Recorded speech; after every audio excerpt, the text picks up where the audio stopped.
নমস্কাৰ বন্ধুসকল, কি খবৰ আপোনালোকৰ? মোৰ ভালে আছোঁ। মই কিৰণ আছাম অন্য এটি ভিডিঅ'লৈ পুনৰ আপোনালোকক স্বাগতম জনাইছোঁ। আজি মই সুন্দৰ ভিডিঅ' আপোনালোকক দেখাবলৈ মই গৈ আছোঁ। ভিডিঅ'টো হ'ল মানে ধাননি পথাৰত বন্যহস্তী ৰখিবৰ কাৰণে কেনেকৈ ধৰণে বন বিভাগে ব্যৱস্থা কৰি দিছে জনসাধাৰণক, তাকে মই অকণমান আপোনালোকক মই দেখাম। আপোনালোকে চাওক, এইটো দেখিছে নহয়, এইটো মাটি সাফলো দেখিছে নহয়। এইটো কমচে কম 10-12 ফুটকৈ 4 ৰাউণ্ডকৈ 14 ফুটমান বহল, 12 ফুট 13 ফুটকৈ ওখ কৰি মানে এটা সাফলো বনাই দিছে। তাৰ ওপৰত কেম থাকিব আৰু ইয়াৰ পৰাই ধৰি লওক চাৰিওফালে নিৰীক্ষণ কৰি থাকিব, কোনফালে বন্যহস্তী আহে ধান খাবলৈ। ইয়াৰ পৰাই গৈ পিনি তেওঁলোকে মানে খেদোৱা ব্যৱস্থা কৰিব। আৰু যদি বন্যহস্তীয়ে খেদা আহে পটককৈ আকৌ ইয়াত উঠিবলৈ সুবিধা কৰি দিছে, দৌৰি আহি উঠিবলৈ সুবিধা হ'ব। নহ'লে ইয়াত মানে প্ৰটেকশ্যন বোলা বস্তু তেনেকৈ ধৰণে নাই।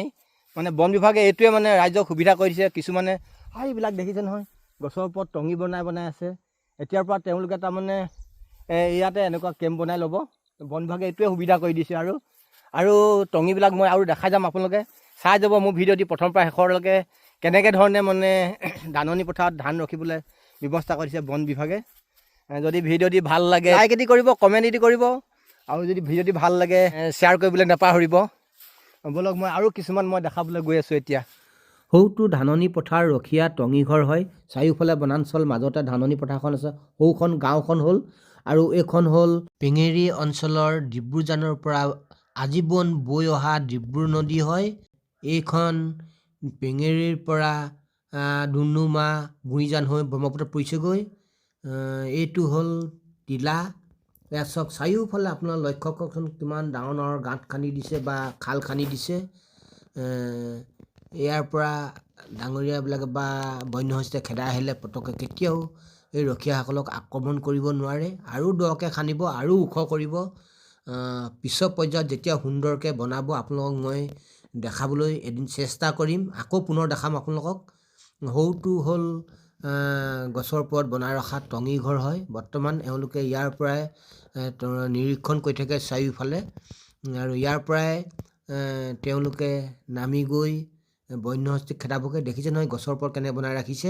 এইটোৱে দেখিছে নহয় আপোনালোকে, চাওক কিমান ওখকৈ বনাই দিছে। চাৰিওফালে মানে নলা মাৰি দিছে, যেন ডাঙৰীয়াই খেদাই আহিলে পটককৈ মানে এই নলাটোৰ পৰা পাৰ হৈ আহি ওপৰত উঠিব নোৱাৰে। আৰু ওপৰততো কিছুমান জুই ফটকা লৈ থাকিবই, তাৰ পৰাই তেওঁলোকে ভয় খুৱাই দিব। আৰু যদি বেলেগ ফালৰ পৰা যায়, ইয়াৰ পৰা নামি গৈ পটককৈ জুই ফুটা লৈ মানে ফটকা ফুটুৱাই মানে তেওঁলোকক খেদাবলৈ যাব। আপোনালোকে চাওকচোন কিমান ডাঙৰ ডাঙৰ নলা খান্দিছে। পটককৈ মানে আহি মানে নলাটো পাৰ হৈ পটককৈ মানে তেওঁলোকক মানে আক্ৰমণ কৰিব নোৱাৰিব ইয়াত।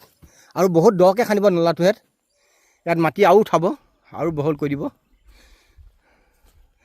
এইফালে দেখিছে নহয়, এইফালে হ'ল আপাৰ দিহিং বনাঞ্চল। এইটো ডিগবৈ বন সমুণ্ডলৰ অধীনত পৰে। এখন হ'ল ডিব্ৰু নদী। এইফালৰ পৰা পাৰ হৈ আহে, প্ৰায় আছেই, এতিয়া জংঘলৰ কাষতে আছে। ৰাতি কালি কমচে কম 200-300 মান আহিছিলে, এইফালে সোমাইছিলেহি, কিন্তু ৰাইজে খেদালে। চাৰিওফালৰ পৰা বন্যহস্তীয়ে মানে ধাননি পথাৰত সোমাবলৈ বিচাৰিছে। কিমান খেদাম, আমিও আহি সহায় কৰি দিওঁহি আৰু ৰাইজক। ৰাতি ৰাতি টোপনি ক্ষতি কৰি ৰখিবলগীয়া হয় আৰু ধানখিনিৰ কাৰণে। বন্ধুসকল, এই ডিব্ৰু নৈত মাছ মাৰিলে যথেষ্ট মাছ পায় বাৰু। এই খুৰাজনে তেনেকৈ নাও লৈ জাল বাই ফুৰে। যি কি নহওক, ভিডিঅ'টি ভাল লাগিলে লাইক এটি কৰাৰ লগতে কমেণ্ট এটি কৰিবলৈ নাপাহৰিব দেই। আকৌ নতুন এটি আপোনালোকক ভিডিঅ' সোৱাদ দিয়াৰ লগতে আজিলৈ ভিডিঅ'টি মই ইমানতে ৰাখিছোঁ। Bye bye.